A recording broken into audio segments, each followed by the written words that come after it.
कैसे हैं बच्चों? कल की क्लास आप लोगों को कैसी लगी? आप लोगों ने मुझे बताया नहीं। और अब जो हम लोग पढ़ने जा रहे हैं उसी के आगे बात करेंगे। थोड़ा सा आप लोगों को पीछे वाला रिमाइंड करा दें।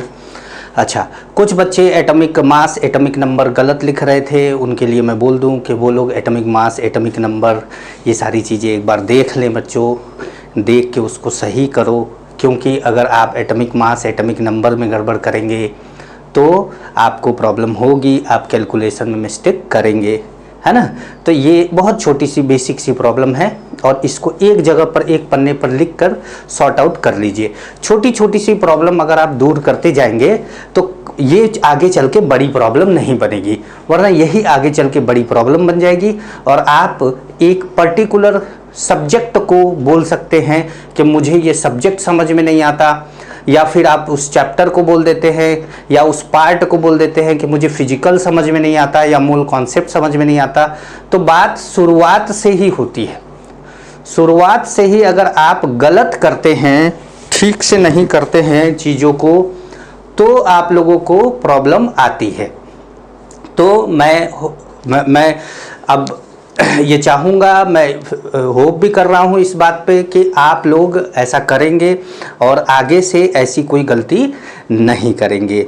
ठीक है, तो अब हम आगे लेक्चर स्टार्ट करें। तो मैं आप लोगों को अभी तक जो बता चुका हूँ वो ये है कि given mass in gram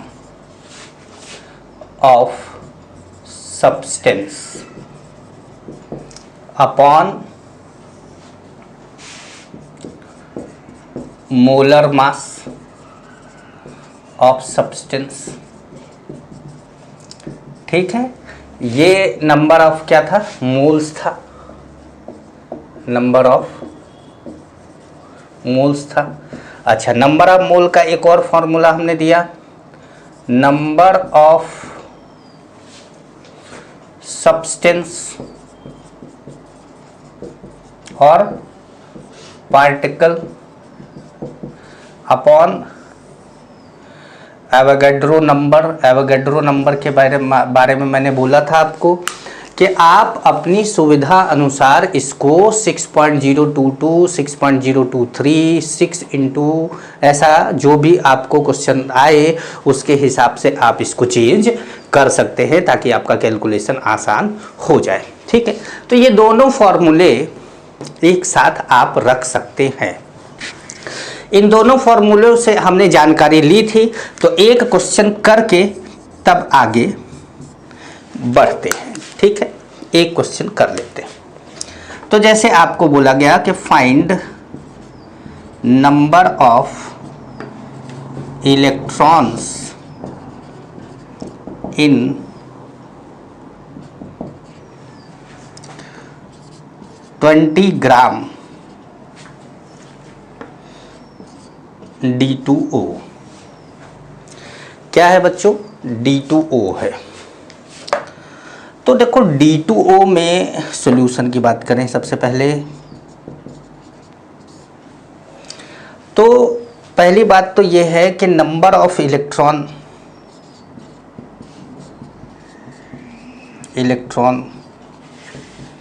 is equal to number of electron निकालना है।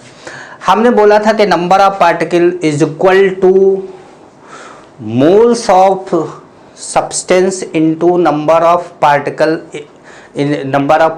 इन one molecule of that substance. ये फॉर्मूला हमने बोला था पिछली क्लास में। तो number of electron, number of moles of D2O into क्या करना है?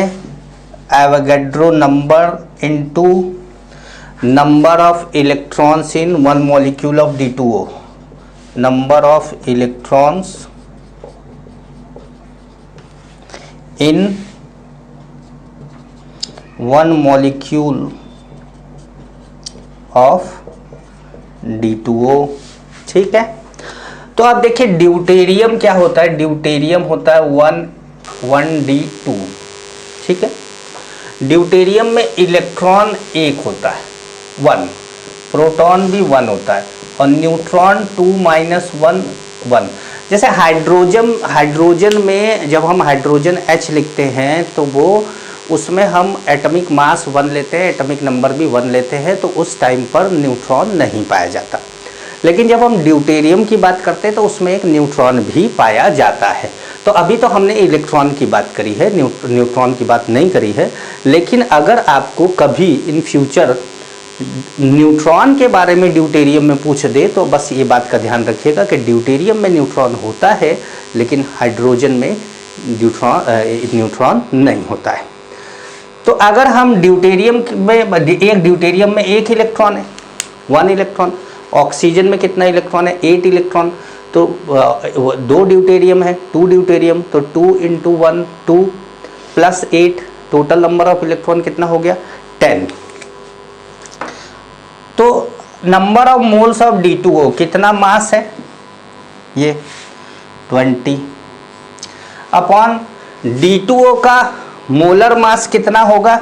तो भाई देखो D2O का मोलर मास 2 + 2 + 16 ये भी 20, 2 + 2 + 16 ये भी 20 इंटू कितना Na इंटू कितना 10। तो ये आ गया हमारा 10 Na, ये है number of electron in 20 gram D2O। कुछ समझ में आया। तो इस तरह का क्वेश्चन हम लोगों ने लास्ट क्लास में किया था। आज हम थोड़ा सा इस पे आगे बढ़ते हैं।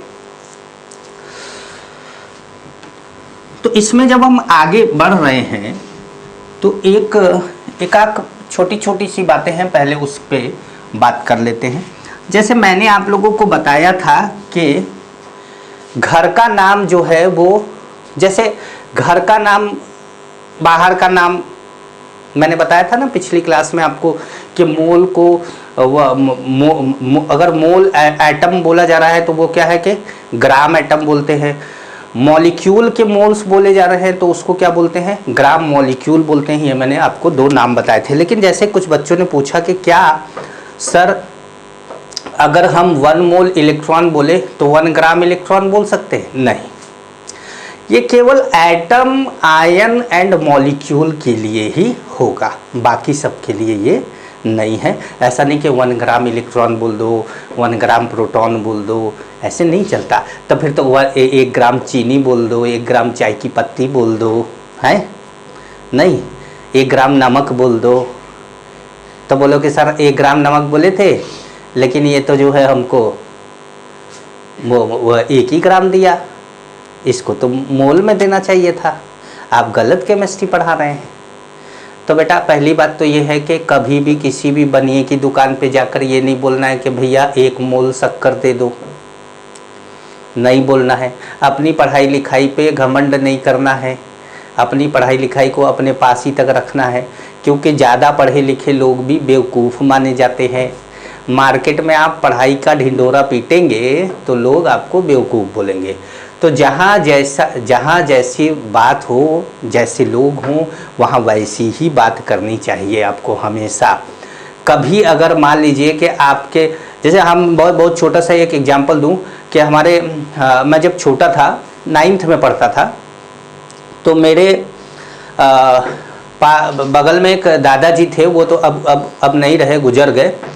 तो मेरे पापा के वो चाचा लगते थे, तो वो अक्सर आते थे मेरे यहाँ, घर पे बैठते थे। तो वो क्या है कि आर्मी से रिटायर्ड थे, तो वो सियाचिन में भी उनकी पोस्टिंग 6 महीने थी। तो वो कांस्टेबल पोस्ट पे थे, तो उन्होंने सियाचिन पे उनकी जॉब लगी हुई थी। तो जब वो वहाँ से आए तो वो अक्सर अपने जो फोर्स की बातें बताया करते थे, लोग बड़े चाव से सुनते थे कि हाँ भाई बहुत अच्छी बात है, बहुत अच्छी बात है, अरे हाँ यहाँ वहाँ बहुत ठंड होता होगा, ऐसे होता होगा, ऐसे होता होगा। तो उन्होंने एक दिन क्या है कि बोलते बोलते एक दिन बोल दिया कि सियाचिन में -300 सेल्सियस टेम्परेचर है। उन्होंने बोला कि सियाचिन में -300 सेल्सियस टेम्परेचर है, और मैं 9th में या 10th में, इन्हीं दोनों में से किसी एक क्लास में पढ़ता था।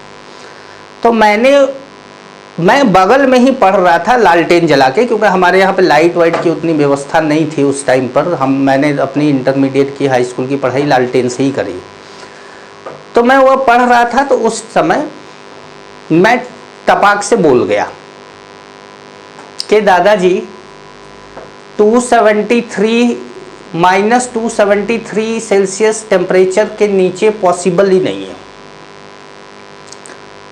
अच्छा, क्यों पॉसिबल नहीं है ये हमको 9th में नहीं बताया गया था, मतलब आगे जाके पता चला।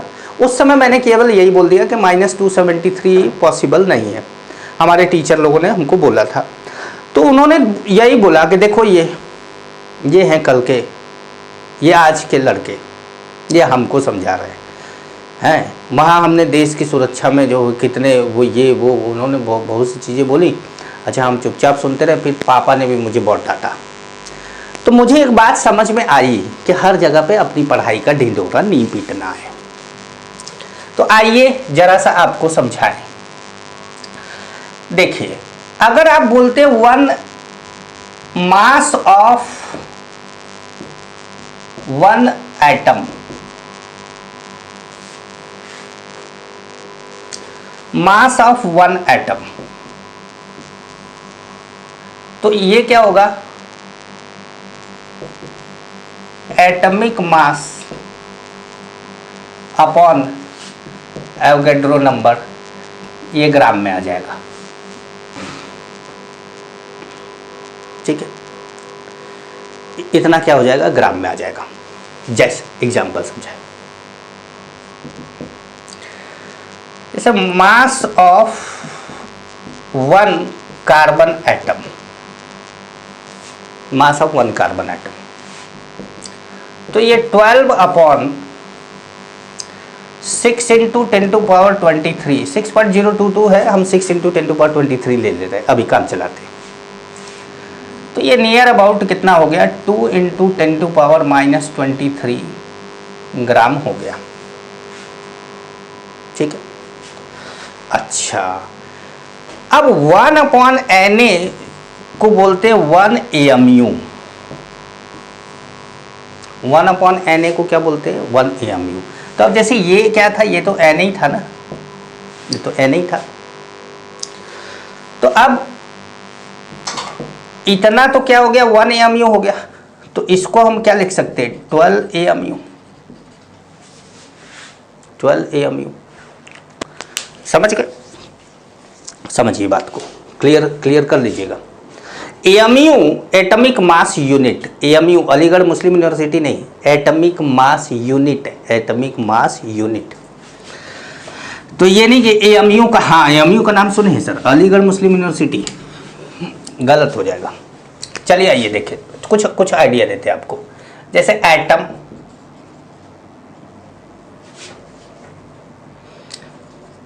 मास ऑफ 1 एटम इन AMU, ज़्यादा दूर चला गया क्या यार? इधर यहाँ जगह छोड़ना पड़ता है ना, क्योंकि इधर मैं ज़्यादा चला जाता हूँ, तो फिर जब इधर मैं ज़्यादा चला जाता हूँ तो कैमरे में इधर से दिखता नहीं है, तो फिर मैं इधर से, तो ये एटम थोड़ा ऐसे कर देते हैं, मास ऑफ 1 एटम इन AMU है, ऐसे कर ले। मास ऑफ 1 एटम इन ग्राम, ये चलेगा भाई, ये चलेगा। तो अब जैसे ऐसे करते हैं। अब जैसे हाइड्रोजन है, तो हाइड्रोजन का मास होता है 1, हाइड्रोजन का मास कितना होता है? 1, तो बोलेंगे 1 AMU। एक एटम का मास पूछ रहा है, अगर 1 मोल एटम का मास पूछेगा तो 1 ग्राम बोल देंगे। अच्छा, यहू लिख देते हैं, ज़्यादा सही है।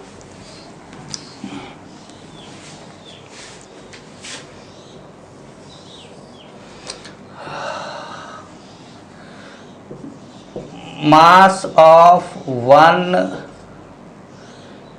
Atom in gram, mass of one mole atom. ठीक ठीक ठीक, अब सही। तो देखिए हाइड्रोजन का 1 मोल का मास कितना है? 1 ग्राम। एटम बोल रहे हैं, एटम एटम एटम, H2 नहीं बोला, H बोला, H। ठीक है।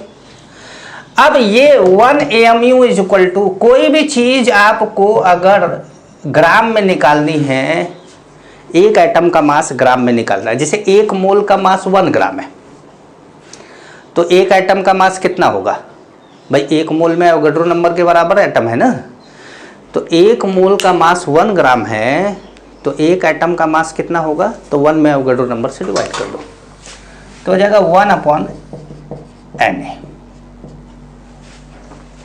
ये हो गया 1/Na ग्राम। ठीक है। अब जैसे हमारे पास है नाइट्रोजन, तो ये हो गया 14 AMU और ये हो गया 14 ग्राम, और ये कितना हो गया? 14/Na ग्राम।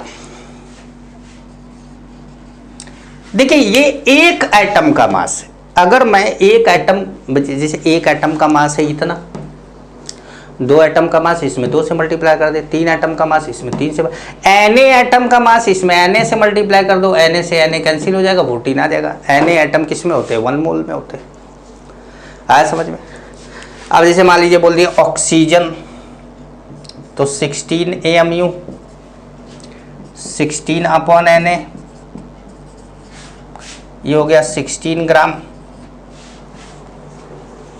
है कि नहीं? Cl बोल दिया 35.5 AMU, 35.5 Na gram, 35.5 gram.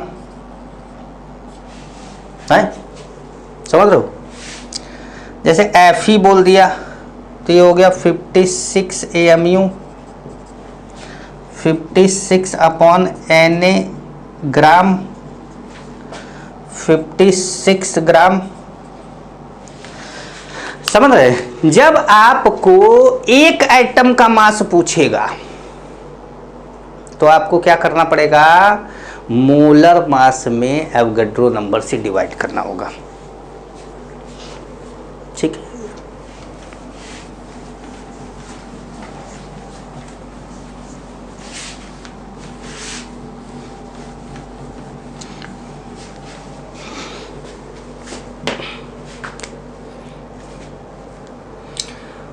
Mass of 1 molecule is equal to क्या होगा? Molar mass of molecule upon Avogadro number, और ये किस में आएगा? ग्राम में। या लिखेंगे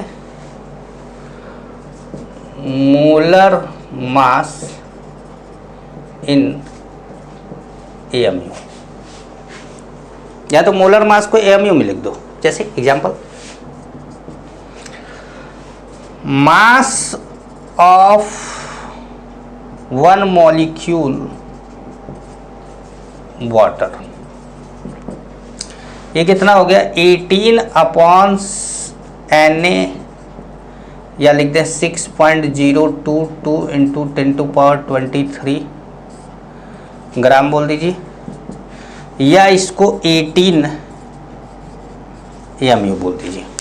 मतलब जो भी मोलर मास है वो मोलर मास लिखिए और उसी के आगे AMU लिख दीजिए। अब 1 AMU कितना होता है? 1/Na। 1 AMU is equal to होता है 1/Na। ठीक है। अच्छा 1/Na कितना होता है? 1/6.022 इंटू 10⁻23, ये कितना होगा? है तो अब ये होता है 1.67 इंटू 10⁻⁻24 ग्राम। क्लियर हो रहा है? तो देखिए 1 AMU इज इक्वल टू इतना ग्राम होता है। आप चाहें तो यही रट्टा मार दीजिए। जैसे मान लीजिए कि आपको वाटर का मास पूछे कि भाई वाटर CO2 का मास पूछे कि CO2 के एक मॉलिक्यूल का मास कितना है, तो आप जानते हैं कि CO2 का मास तो 44 होता है, लेकिन एक मॉलिक्यूल के मास के लिए आप इससे मल्टीप्लाई कर दीजिए 44 में, या एवोगाड्रो नंबर से डिवाइड कर दीजिए 44 में। समझ पा रहे हैं कुछ? अब बोलेंगे कैसे? अब मैं कसम से कह रहा हूं कि अंदर से आवाज आनी चाहिए, कैमरे में से एकदम आवाज आ जाएगी, हाँ सर आ रहा है समझ में। एक तो हाँ,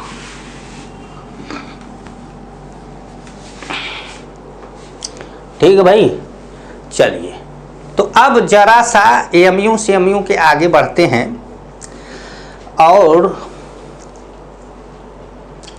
क्या कराएं आप लोगों को? हाँ, थोड़ा आप लोगों को और अलग आइडिया देते हैं। थर्ड केस, इफ वॉल्यूम, अब जैसे अभी तक तो क्या था, if mass of substance given in gram, दूसरा था if number of substances given, तीसरा है if volume of substance, volume of gaseous substance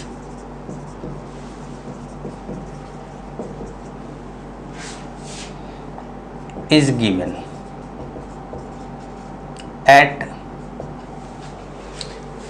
STP और NTP। STP या NTP पे अगर आपको गैस का वॉल्यूम दिया हो तो आप क्या करेंगे? तो number of moles of gas, number of moles of gas, volume in liter at STP और NTP upon 22.4। 22.4 से क्या करेंगे? डिवाइड कर देंगे। Volume in litre at STP और NTP अपॉन 22.4। तो आखिर आपको लगे अच्छा 22.4 क्या है, 22.4 से डिवाइड क्यों कर रहे हैं, आखिर 22.4 से ही क्यों डिवाइड कर रहे हैं? क्वेश्चन ये है। से मेरे मन में जो आता है वो मैं आपको पूछ लेता हूँ, क्योंकि जब मैं स्टूडेंट था तो मुझे ये सारी चीज़ें समझ में नहीं आती थी। अरे यार ये 22.4 से अच्छा याद करना पड़ेगा, हम लोग ये सोचते थे अच्छा याद करना पड़ेगा। हमारे मतलब ज़्यादातर चीज़ों में हम ये सोच रहे थे कि याद करना पड़ेगा, और इस आदमी से पूछने से तो अच्छा है कि याद ही कर लो। तो वो सिचुएशन हमारी थी। आपकी सिचुएशन में थोड़ा बदलाव करते हैं, कोशिश करते हैं। Volume in litre at STP NTP, तो पहले बात सब समझाएंगे। पहले STP NTP के बारे में समझिए कि क्या है। STP क्या है? STP है standard temperature and pressure. Standard temperature and pressure. Standard temperature pressure क्या होता है? टेम्परेचर होगा यहाँ पर 273.15 केल्विन। वैसे 273 ही बोल देते, काम चल जाता है। एक्चुअली ये 0 सेल्सियस है, ठीक है। अब प्रेशर 1 बार, प्रेशर कितना? 1 बार। बार जानते हैं आप लोग? बार प्रेशर की एक यूनिट। जो बार आप जानते हैं वो बार ये बार नहीं है। उस बार में जाने के लिए अभी आपकी उम्र छोटी है, तो अभी आप उस बार के बारे में ना सोचें, ये बार अलग है। NTP normal temperature pressure.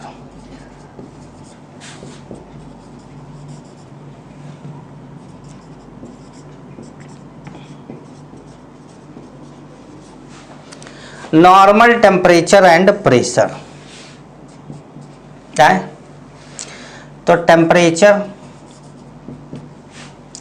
273.15 kelvin, ये कितना हो गया 0 सेल्सियस। अब प्रेशर 1 एटीएम, एटीएम मतलब ऑटोमेटिक टेलर मशीन नहीं, एटीएम का मतलब एटमॉस्फियर, 1 एटीएम। अब आप बोलेंगे सर ये 1 बार है, ये 1 एटीएम है, अलग अलग है। बिल्कुल अलग अलग। तो क्या एनटीपी और एसटीपी अलग अलग है? हाँ अलग अलग है। तो क्या हम एनटीपी और एसटीपी को यहां अलग अलग माने? नहीं। तो बोलेंगे लो सर अलग अलग है, फिर अलग अलग क्यों नहीं माने? मोल कॉन्सेप्ट पढ़ते समय आप एनटीपी एसटीपी को सेम मान लीजिएगा, क्योंकि कभी वो एनटीपी लिख देता है, कभी एसटीपी लिख देता है। रियल जो है वो एनटीपी लिखना चाहिए, एसटीपी नहीं लिखना चाहिए। लेकिन क्वेश्चंस में कभी एनटीपी लिखा होता है, कभी एसटीपी लिखा होता है, तो हम इन दोनों को सेम मान लेते हैं। कैसे, क्यों, समझाते हैं। आइए देखिए, ये मिटा दे, ये मिटा देते। अब देखिए जो 1 एटीएम इज इक्वल टू होता है 1.013 बार।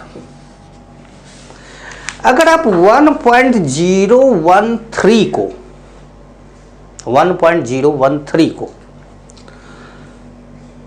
1 ही मान ले, 1.013 को 1 ही मान ले, तो ये दोनों सेम हो जाएगा। और अगर आप अलग अलग मानते हैं तो ये दोनों, अरे अलग अलग तो है ही, तो मानना क्या है, अलग अलग तो है ही। तो अलग अलग है बेटा ये, लेकिन हम मोल कॉन्सेप्ट कैलकुलेट करते समय ये मानेंगे कि ये वाले कॉन्सेप्ट से चलेंगे, इस वाले कॉन्सेप्ट से चलेंगे और इसको मान लेंगे कि यही है।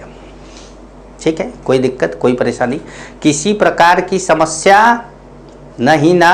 हाँ, तो आइए आगे थोड़ा सा बढ़ा जाए।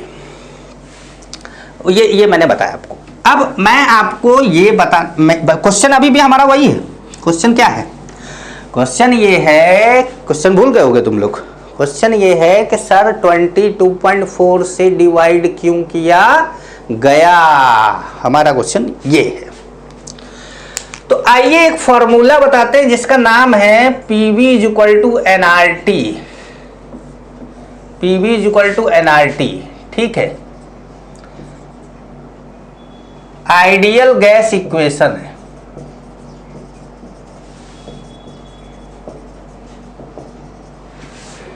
Detail study in states of matter में करेंगे। चैप्टर है हमारे पास स्टेट्स ऑफ मैटर, एनसीईआरटी में गैस स्टेट बोल देते हैं हम लोग, स्टेट्स ऑफ मैटर चैप्टर है। डिटेल स्टडी वहां करेंगे कि ये फॉर्मूला कैसे आया है। यहां पर अपन को फॉर्मूला लाने की जरूरत नहीं, यहां पर तो PV is equal to NRT अगर नाम आपने सुन रखा है तो काम चल जाएगा, और कहो कि सर नहीं सुना है तो भी चल जाएगा। कैसे? कहे मैंने सुनाया ना, अभी अभी सुनाया ना, सबके बारे में बता तो रहा हूं, चिंता क्यों करते हो? ठीक है, आओ। तो यहां पर PVNRT 5 चीजें हैं जो हमको जानकारी जिसकी चाहिए। तो पहला है P। अब P क्या है? प्रेशर। P क्या है?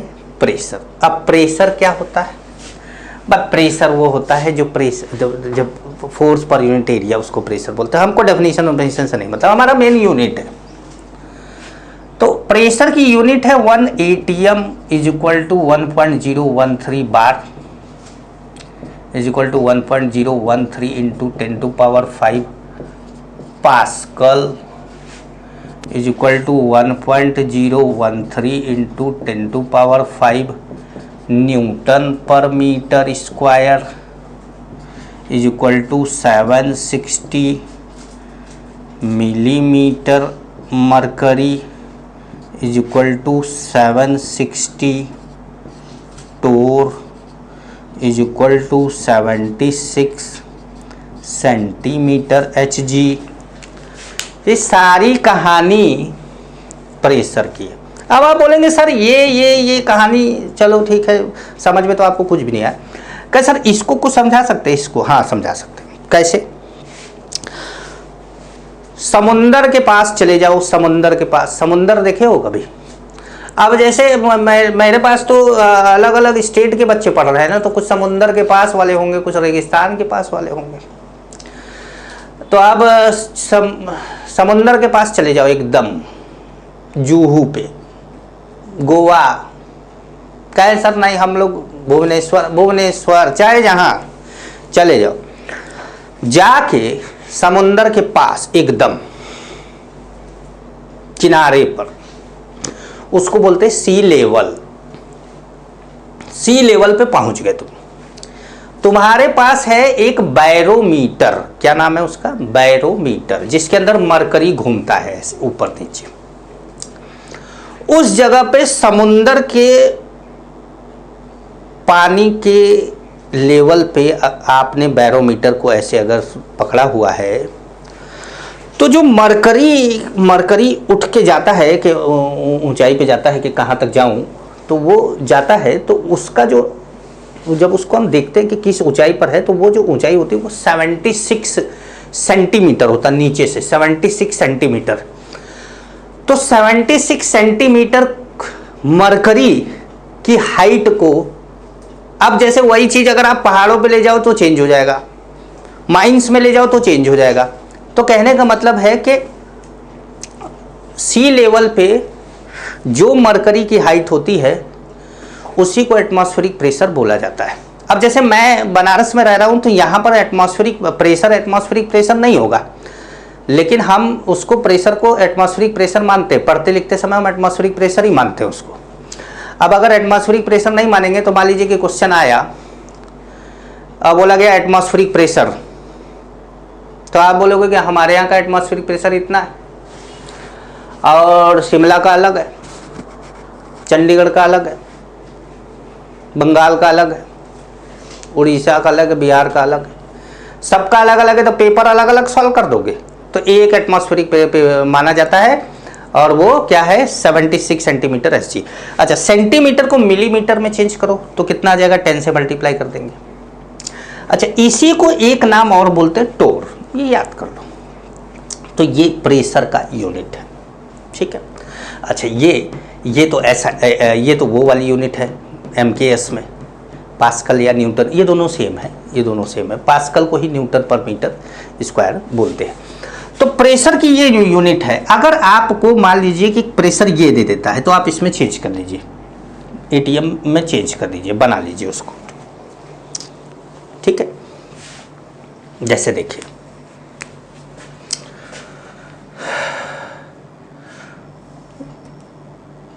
सेवेंटी 57 सेंटीमीटर Hg है, 57 सेंटीमीटर Hg। तो 57/76 3/4.75 ATM हो गया। कहने का मतलब है कि आप सेंटीमीटर Hg को ATM में चेंज करना हो तो जो भी सेंटीमीटर Hg दिया हुआ है उससे डिवाइड कर दो। 1 ATM इज इक्वल टू जितना सेंटीमीटर Hg है उससे डिवाइड कर दो, समझ गए। जैसे आपको तो मिलीलीटर दिया है कि मान लीजिए कि 190 मिलीमीटर Hg है, और इसको आपको ATM में कन्वर्ट करना है, तो 1 ATM इज इक्वल टू कितना है? 760। तो 760 से डिवाइड कर दो, ये कितना हो गया? 1/4.25 ATM। तो ये आप चेंज कर सकते हैं ऐसे। जैसे आपको मान लीजिए कि इतना कुछ बार दे दिया, जैसे मान लीजिए 5 बार दे दिया, तो 5 बार को आप क्या करिए, 5/1013, ये क्या आ जाएगा, एटीएम, इतने से डिवाइड कर दिया तो एटीएम आ जाएगा। तो ये बात हुई प्रेशर की कि प्रेशर कैसे आप देखेंगे। अब आगे बढ़ते हैं, इसमें ये लिख लिया होगा आप लोगों ने।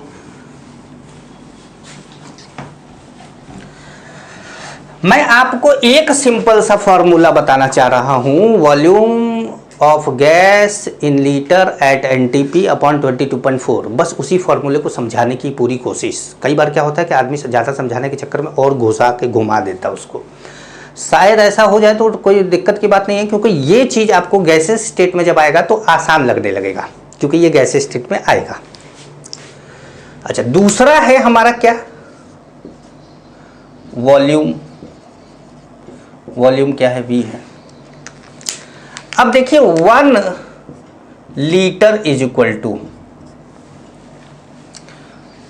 10⁻³ millilitre, 10⁻³ cc cubic centimetre, 10⁻³ centimetre cube भी बोल सकते हैं आप, 10⁻³ ऐसे लिख दें, 1 डेसीमीटर क्यूब, 10⁻³ मीटर क्यूब, ये यूनिट है। Litre, 1 litre is equal to ये कहानी है। अब आपको यूनिट कोई भी दे दे, आपको लीटर में चेंज कर देना है। एक बात का ध्यान रखिएगा कि 1 millilitre is equal to 1 CC is equal to 1 centimetre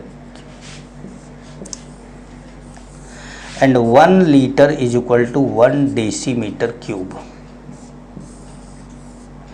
1 metre cube is equal to 1000 10⁻³ litre. 1 metre cube is equal to कितना सेंटीमीटर क्यूब, 10⁻6 मिलीलीटर। ठीक है, कोई दिक्कत कोई परेशानी नहीं। चलिए तो अब आगे बढ़े।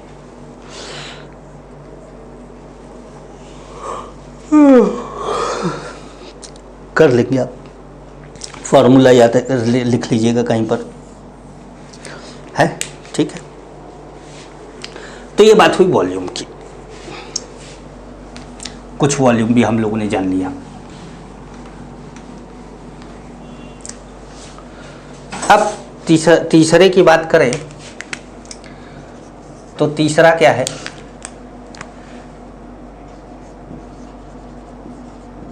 टेम्परेचर। टेम्परेचर को हम किससे डिनोट कर रहे हैं, T से, है। टेम्परेचर को किससे डिनोट कर रहे हैं, T से।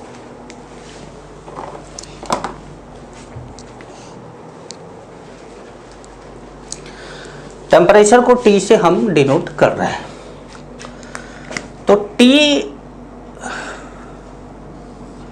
जो एब्सोल्यूट टेम्परेचर होता है, एब्सोल्यूट टेम्परेचर वो होता है temperature in Kelvin. Temperature in Kelvin, ठीक है। तो T Celsius is equal to, नहीं, T Kelvin is equal to T Celsius plus 273। वैसे तो 273.15 होता है, लेकिन हम 273 बोल के काम चला सकते हैं। जब हम किसी टेम्परेचर को केल्विन में लिखते हैं तो उस टेम्परेचर का सिंबल कैपिटल T होता है, और जब हम किसी टेम्परेचर को सेल्सियस में लिखते हैं तो उस टेम्परेचर का सिंबल स्मॉल t होता है। ठीक है, जैसे हमारे पास है 27 सेल्सियस, तो 27 सेल्सियस क्या हो जाएगा, 27 प्लस 273 इज इक्वल टू 300 क्या हो जाएगा, केल्विन। जैसे हमारे पास है 120 125 सेल्सियस है, तो 125 plus 273 is equal to 398 Kelvin हो जाएगा। कहने का मतलब है कि जब भी सेल्सियस दे टेम्परेचर तो उसको 273 उसमें जोड़ दो, जो आएगा उसी टेम्परेचर को आप इस फॉर्मूले में यूज कर सकते हैं। मतलब ये कैपिटल टी जो है वो केल्विन में टेम्परेचर है और हमेशा आपको टेम्परेचर इन केल्विन ही लेना है कैलकुलेशन में, ठीक है। और एक बात बता दें, केमिस्ट्री में कोई भी कैलकुलेशन सेल्सियस में नहीं है। पूरी केमिस्ट्री में कोई भी 11 से लेकर 12 तक पूरी केमिस्ट्री में कोई भी कैलकुलेशन सेल्सियस में नहीं है, सब के सब केल्विन में है। फिजिक्स में कुछ जगह केल्विन में कुछ जगह सेल्सियस में है, वहां आपको कंफ्यूजन हो सकता है कि सेल्सियस लूं कि केल्विन लूं, यहां कोई कंफ्यूजन नहीं है। यहां आपको हमेशा हमेशा क्या लेना है, केल्विन में ही लेना है, ठीक है। अब n क्या है, n है number of moles of gas. Gas क्यों, सॉलिड क्यों नहीं, क्योंकि बोला है आइडियल गैस इक्वेशन। ये इक्वेशन ही गैस के लिए ही होती है, बाकी किसी के लिए नहीं होती है। अच्छा, फोर्थ क्या, 5 क्या है, 5 है R। R है universal gas constant. Universal gas constant का मतलब ये है कि आप कहीं भी चले जाइए, इस कांस्टेंट की वैल्यू नहीं बदलेगी। उस ऐसा कांस्टेंट जिसकी वैल्यू कहीं जाने से, किसी जगह ऊपर नीचे आगे दाएं बाएं, धरती से ऊपर पाताल लोक में जाने से अगर आपका वैल्यू नहीं बदलता तो उसको बोला जाता है यूनिवर्सल, है ना भाई। तो हाँ, तो if pressure in ATM and volume in litre, then R is equal to 0.0821। R क्या होता है, 0.0821। R ये है 0.0821। तो अब ये क्या है, एटीएम, लीटर नीचे आया, पर केल्विन ये भी नीचे आया, पर मोल ये यूनिट हो गया। तो मैंने आपको सबके बारे में बता दिया, ठीक है। मैंने आपको पांचों चीज़ों के बारे में बता दिया। अब बात करते हैं एनटीपी की। एक बार फिर से सारी चीज़ें मैंने बता दी, ध्यान से लिख रहे हो, कॉपी पे लिखे रहोगे तो याद रहेगा। क्या होता है ना कि बच्चे सोचते हैं कि हम स्क्रीनशॉट खींच लेंगे। अरे यार, इतने नालायक तुम लोग हो कैसे सकते हो? इंसान नालायक होता है, प्रचंड नालायक नहीं होता है। इतना धीरे धीरे जब आदमी पढ़ा रहा है तो लिख ले भैया। अब तुमको हाथ में चोटी लग गई है तो बात अलग है, वरना लिख सकते हो। बहुत आराम आराम से बोल रहे हैं, आपको एकदम क्लास वाली फीलिंग दे रहे हैं। अच्छा, मुझे रिप्लाई करके बताइएगा कि आपको क्लास वाली फीलिंग आ रही है कि नहीं आ रही है। आप मुझे रिप्लाई करके बताइएगा कि आपको क्लास वाली फीलिंग आ रही है कि नहीं आ रही है। तो चलिए एनटीपी की बात करें। Volume of 1 mole gas at NTP. चलो, volume of 1 mole gas at ATP. तो एनटीपी पर प्रेशर कितना है, 1 atm। टेम्परेचर कितना है, 273 केल्विन।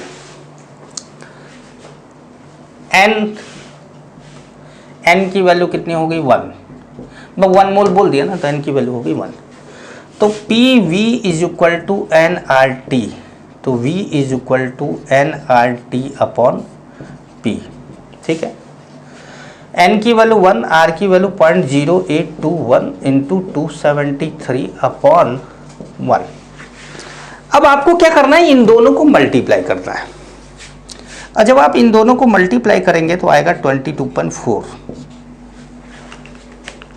लीटर। अब बोलेंगे लीटर कैसे आ गया सर, यूनिट कैसे पता चल गया आपको कि लीटर आ गया? लीटर इसलिए आ गया क्योंकि इसकी यूनिट के अंदर लीटर है, एटीएम लीटर पर केल्विन पर मोल। आया मामला समझ में? लीटर।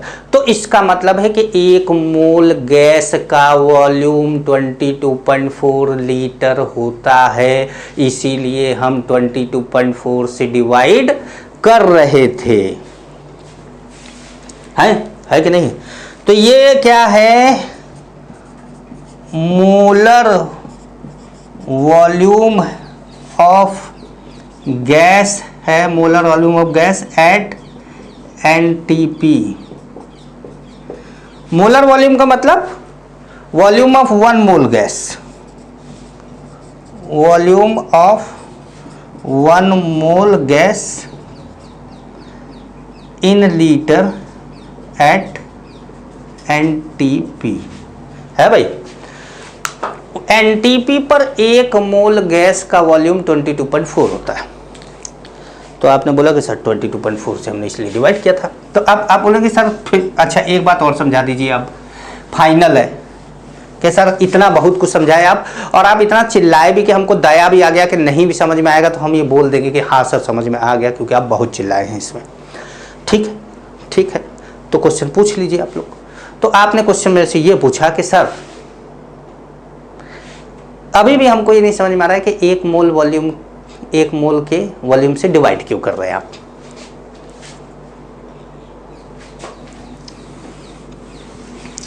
कि अभी भी हमको नहीं समझ में आया कि एक मोल के वॉल्यूम से डिवाइड क्यों कर रहे हैं। Okay, number of moles,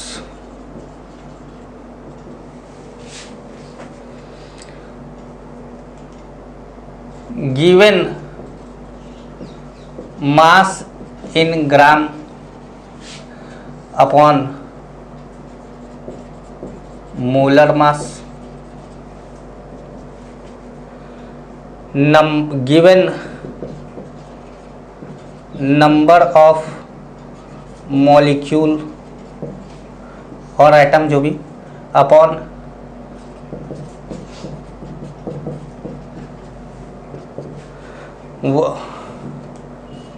given volume of gas in litre at NTP upon 22.4। क्या सर ये तीनों फार्मूला आपने लिखवा दिया, लेकिन अब तीनों फार्मूले में हमको ये बता दीजिए कि अभी भी आप इससे क्यों डिवाइड कर रहे हैं? तो अब बिल्कुल सही बात है कि किससे डिवाइड कर रहे हैं, आइए जरा समझते हैं। 1 पैकेट बिस्कुट, बिस्किट की स्पेलिंग यही होती है ना, CUIT। मतलब आप लोग तो बोलेंगे नहीं, लेकिन फिर भी ठीक है, मुझे लग रहा है कि बिस्कुट बिस्कुट बिस्किट। चलो ये है 1 पैकेट बिस्किट। एक पैकेट बिस्किट है आपके पास ऐसे,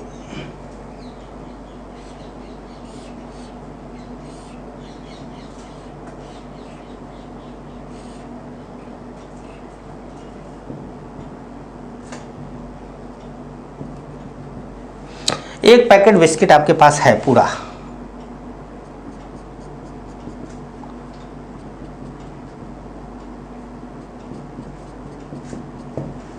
एक पैकेट बिस्किट है आपके पास, ठीक है। मास 100 ग्राम, वॉल्यूम 200 मिलीलीटर या सीसी बोल देते हैं, सेंटीमीटर क्यूब। 10 बिस्किट,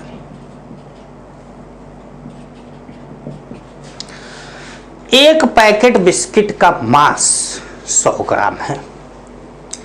एक पैकेट बिस्किट की लंबाई चौड़ाई ऊंचाई निकाल के वॉल्यूम निकाला तो 200 सेंटीमीटर क्यूब है। और एक पैकेट बिस्किट के अंदर बिस्किट के नंबर बिस्किटवा एक एक करके खाओगे ना तो बिस्किट के नंबर जो है वो 10 है। ये हमने माना है। आप ऐसा नहीं है कि बिस्किट लाकर नापने लग जाए, सर आप गलत बता दीजिए 200, ये तो 100 ही है। अरे भैया ये मैंने माना है 100 ग्राम 200 सेंटीमीटर क्यूब और 10 बिस्किट, ठीक है। क्या है हमारे पास? एक पैकेट बिस्किट। एक पैकेट बिस्किट की कीमत तुम क्या जानो? वो है ना, एक डायलॉग है, एक चुटकी सिंदूर की कीमत तुम क्या जानो, है ना। 1 packet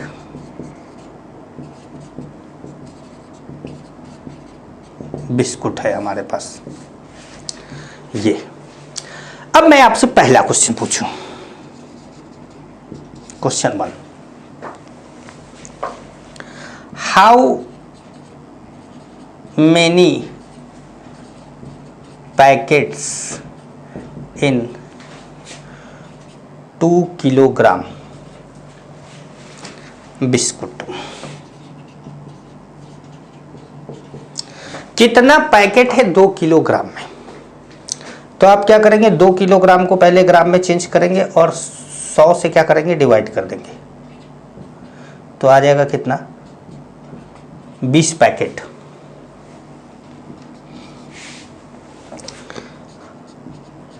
how many packets in 800 centimetre cube volume? How many packet occupy in लिख लेना यार, जगह ये नहीं है। 800 centimetre cube volume. How many packet occupy in 800 centimetre cube volume? तो आपने क्या करा, 800 में 200 से डिवाइड कर दिया। बोला कि 800 सेंटीमीटर क्यूब में 4 पैकेट आएगा। मैंने क्वेश्चन तीसरा पूछा, बताओ जगह ही नहीं है, कहां लिखे।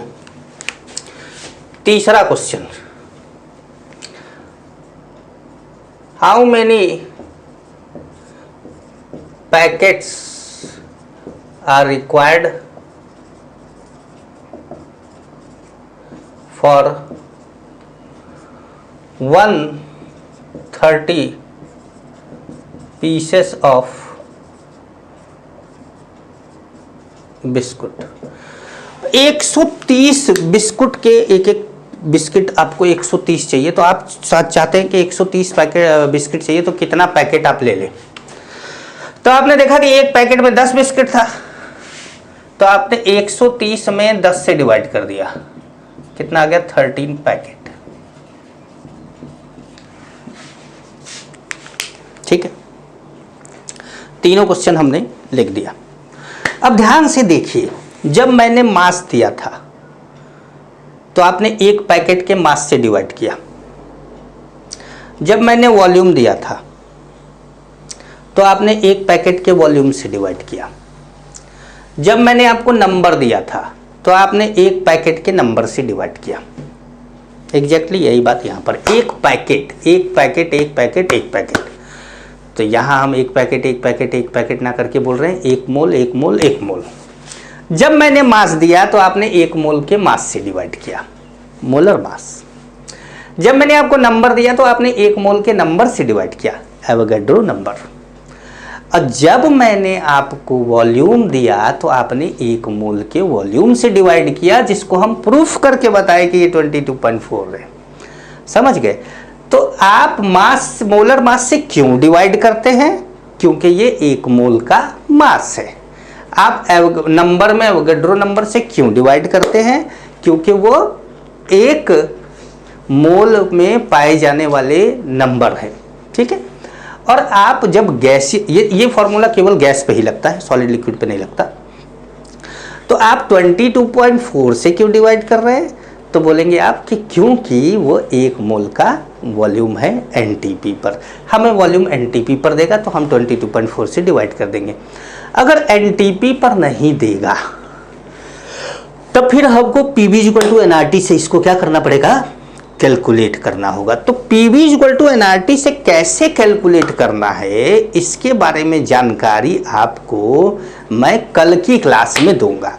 आज की क्लास में मैंने केवल आपको समझाया है, मैंने कुछ ऐसा नहीं बताया है जिससे कि आप कुछ नया होमवर्क कर पाए, क्वेश्चन कर पाए। आज मैंने आपकी कल की क्लास को थोड़ा सा और इम्प्रूव किया है कि थोड़ा बहुत अगर आपको कम समझ में आया है तो आपको और समझ में आ जाए। लेकिन एक जो गलती आप लोग कर रहे थे, जो आप लोगों ने मुझे क्वेश्चंस भेजे, उसमें एक गलती जो जिसका भी गलत था, उस बच्चे का क्यों गलत था, तो वो atomic mass, molecular mass, number of electron, ये सारी चीज़ें कैलकुलेट नहीं कर पा रहा था। तो ये सारी चीज़ें आपको कैलकुलेट करना आनी चाहिए। नहीं आएगी, नहीं आती है, एटॉमिक मास तो और ये सारी चीज़ें तो आपको कैलकुलेट, आप तो लिखा हुआ किताब में मिल जाएगा, देख लेंगे। लेकिन मान लीजिए आपको इलेक्ट्रॉन, प्रोटॉन, न्यूट्रॉन कैलकुलेट करना नहीं आता, तो वो मैं आपको यहीं अभी बता देता हूँ कि एक, मान लीजिए आपको नंबर ऑफ प्रोटॉन निकालना है।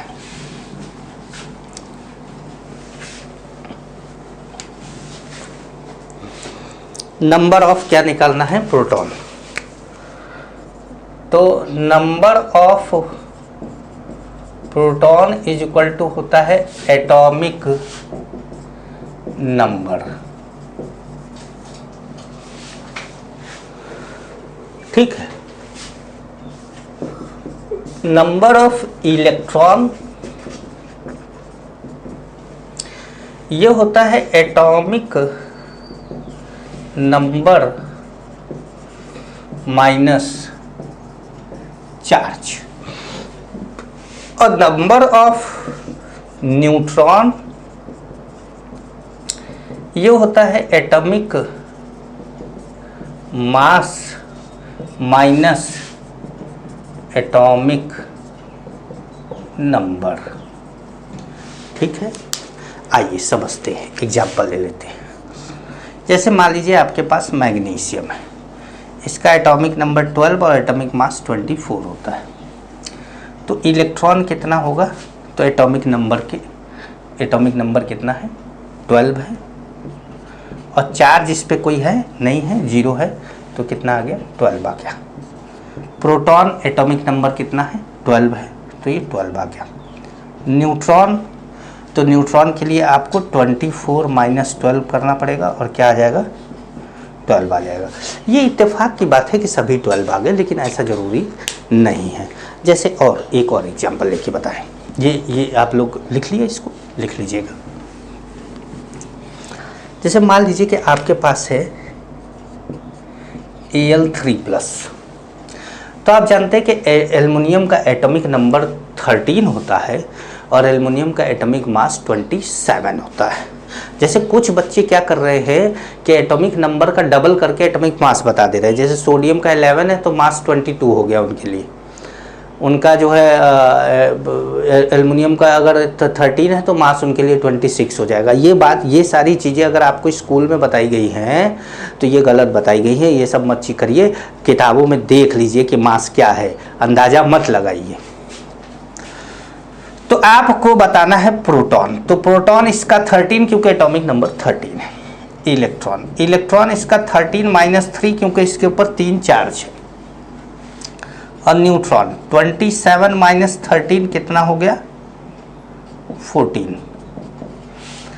तो अब आप देखिए इलेक्ट्रॉन क्या आया, 10 आया, न्यूट्रॉन कितना है, 14 आया, प्रोटॉन कितना, 13। अब अलग अलग हो गया। अब जैसे एक और ले ले, ठीक है, Cl का ले लेते हैं -1, या सल्फर ले लेते हैं 2-, ठीक है, सल्फर ले लेते हैं 2-। तो सल्फर ले लिया 2-, तो सल्फर का सल्फर को आप जानते हैं कि एटॉमिक नंबर कितना होता है, 16, और एटॉमिक मास कितना होता है, 32, ये जानते हैं आप लोग।